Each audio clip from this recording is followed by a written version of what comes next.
Alright guys, it's been another 3 days and our pork belly is ready to go. So let's take it out of the package and see what we got. As you can see, there is a lot of liquid on there. Now on the outside there's going to be a lot of salt. So we're actually going to wash the salt off just shortly.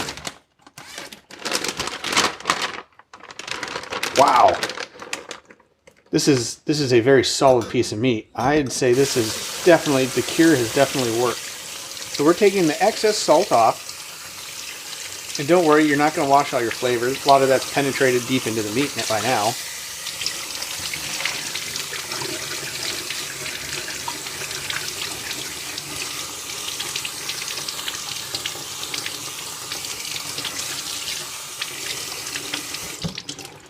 Alright, so now that we've washed our meat off, I'm going to let this hang dry, or dry in a pan, rather. And we're just going to let it air dry and pat off the rest of the moisture.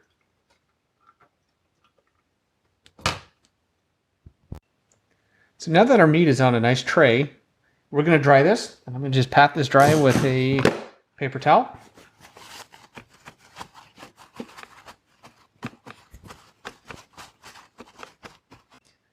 Now I'm going to let this dry for another 90 minutes or so until there's this little layer, this layer called the pellicle forms on the top, and it's more of a fatty protein substance, but it allows the smoke to be able to absorb much better into the bacon. So stay tuned. We'll be back.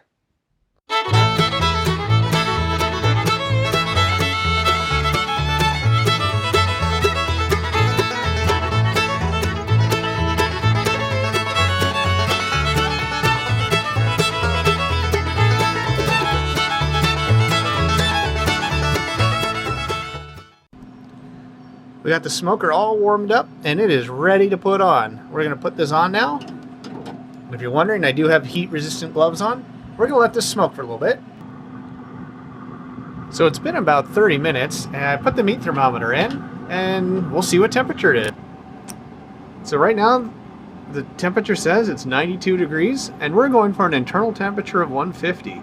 So we got to wait a little bit longer. I'm going to shut the lid and let it smoke.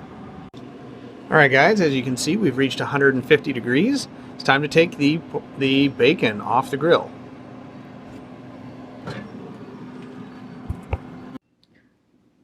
Alright guys, we'll let the bacon get to an internal temperature of 150 degrees. We've taken it off and now we're letting it sit. We're letting those juices redistribute, and we'll come back and we'll slice it open, and then we'll get to go enjoy some bacon. And man, this smells so good.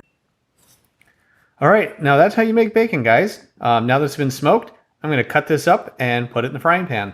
One thing to note though, because I used a smaller pork belly, it does shrink in the curing process, so this bacon's going to be a little bit thinner. But then again, this will be excellent for adding flavors, and you can always freeze it. Hope you enjoyed the video, and if you like more of these, hit the like button.